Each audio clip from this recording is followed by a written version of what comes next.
টি-20 বিশ্বকাপের সুপার 8-এ বাংলাদেশের বিপক্ষে সহজ জয় পেয়েছে আসরের অন্যতম ফেভারিট অস্ট্রেলিয়া।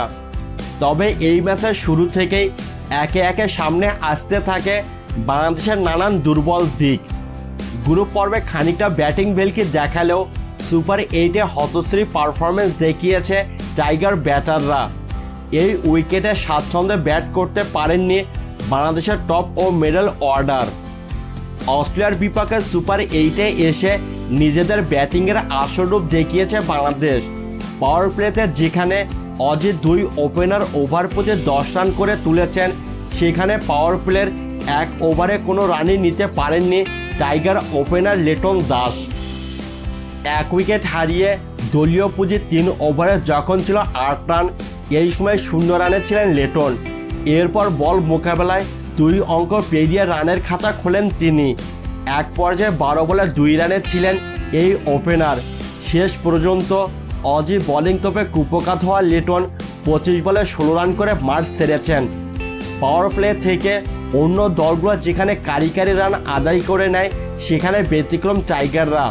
লিটনকে দেখে মনে হচ্ছিল ক্রিকেটের রাজকীয় ফরম্যাট টেস্ট খেলতে নেমেছেন তিনি, যেখানে উইকেটে টিকে থাকাই মোক্ষম বিষয়। অধিনায়ক শান্তর সঙ্গে 51 বলে 58 রানের জুটি গড়লেও কখনো তাকে সাবলীল মনে হয়নি। খেলায় পড়ে খেলতে নেমেছেন বলে মনে হচ্ছিল। সত্যি বলতে এই সময় পিছিয়ে পড়ে লাল সবুজ শিবির। লিটনের হতশ্রী ব্যাটিংয়ের পর আর ঘুরে দাঁড়ানোর পথ খুঁজে পায়নি অন্য ব্যাটাররা। এরপর ব্যাট হাতে নেমে অজিতের বিপক্ষে সেট হতে এবং রান তুলতে বেশ কালক্ষেপণ করেন বাংলাদেশের ব্যাটাররা। স্ট্রাইক রেট বিবেচনায় খানিকটা উন্নতি হলেও শান্ত ওর নিজের চিরচেনা বৃত্তেই ঘুরপাক খেয়েছেন। 22 বলে 31 রানে দুর্দান্ত খেলছিলেন টাইগার দলপতি। এরপর 41 রানে ফেরার আগে বাকি 10 রান তুলতেই 14টি বল খেলেন তিনি। তাই শান্তর ব্যাটে বাংলাদেশের খুব একটা লাভ হয়েছে বলে মনে হয় না। তবে নিশ্চিত হারের ভয় এবং অধিনায়কত্ব বাঁচাতে এটাই যথেষ্ট। হাজার হোক, অধিনায়ক কোটায় টিকে আছেন তিনি। এরপর 142 স্ট্রাইক রেটে 28 বলে 40 রানে কেমিও ইনিংস খেলেছেন তাওহিদ হৃদয়। চলতি আসরে বাংলাদেশের সেরা ব্যাটারও তিনি।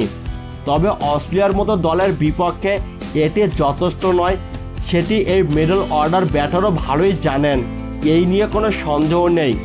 আর শেষ 3 ওভারে 5 বল মোকাবেলায় মাত্র 5 রান তোলেন এই ব্যাটার। মাঝের সময়টাতে বল প্রতি রানও তুলতে পারেননি বাংলাদেশের ব্যাটাররা। বিপরীতে নিয়মিত বিরতিতে উইকেট খুইয়েছে। এরপর তাসকিন ও তানজিম সাকিবের কল্যাণে টেনে টুনে 144 তুলেছে বাংলাদেশ। অজিতের বিপক্ষে ব্যাট বলে 2 বিভাগেই সবসময় সেরা সাকিব আল হাসান। এর আগে 10 বারের মোকাবেলায় প্রতিবারই সাকিবের অবদান ছিল। তবে এবার বেশ অচেনা সাকিব।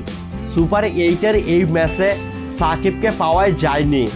এদিন 10 বলের ইনিংসে অন্তত 3 বার ক্যাচ তুলেছেন সাবেক এই অধিনায়ক। মনে হচ্ছিল মাঠে বেশ বোরিং ফিল করছেন তিনি, তাই দ্রুত প্যাভিলিয়নে ঠান্ডা হাওয়ার নিচে প্রশান্তির ঘুম দিতে চাচ্ছেন তিনি। শেষ পর্যন্ত ফিরেছেন মার্কাস স্টোয়াইনিসের বলে। সহজ করে বললে টি-20 র্যাঙ্কিংয়ে 1 নম্বর অলরাউন্ডারের কাছে পরাস্ত 3 নম্বর অলরাউন্ডার। এরপর বোলিংয়ের সময় 12তম ওভারেও তাকে আক্রমণে দেখা যায়নি। একমাত্র নেপালের সঙ্গে ম্যাচের শেষ দিকে জোড়া উইকেট শিকার করেছিলেন তিনি। তাই তো ম্যাচের পর টাইগার সমর্থকদের প্রশ্ন, দলে সাকিবের কাজ কি তবে? অজিতের বিপক্ষে টাইগারদের দুর্দান্ত পেস ইউনিটকে বেশ অসহায় মনে হয়েছে। সোজা কথায় নখ দন্তহীন। এদিকে ম্যাচ শেষে নাজমুল হোসেন শান্ত দাবি করেছিলেন, আমাদের উচিত ছিল অন্তত 174 রান করা। আসলে কি তাই? 200 রান করলেও কি এই ম্যাচ জেতা সম্ভব ছিল? তাসকিন মুস্তাফিজকে বোলিংয়ে দেখে কোনোভাবেই তা মনে হয়নি, কেননা ইনিংসের শুরু থেকেই ওভার প্রতি 10 রান করে তুলেছেন 2 অজি ওপেনার। বৃষ্টির বাগড়ায় ম্যাচ বন্ধ হওয়ার আগে 11.2 ওভারে 3 অঙ্কের কোটা পেরিয়ে যায় অজিদের দলীয় সংগ্রহ। তবে সতীর্থদের আক্ষেপের মাঝে কিছুটা প্রতিরোধ গড়েছিলেন লেগ স্পিনার রিশাদ। অন্যদের হতাশময় পারফরমেন্সে নিজেকে আলাদা করে চেনান এই লেগি। এখন পর্যন্ত টুর্নামেন্টে নিয়েছেন 9 উইকেট। এই উইকেটের ফায়দা লুফে নিতে পারেননি পেসাররা।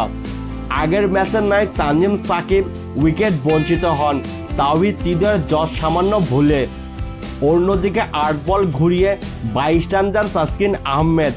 এতে খুব সাধারণ মনে হচ্ছিল বাংলাদেশের বোলিং, যা ম্যাচের হারের এবং ভোগান্তির অন্যতম কারণও বটে।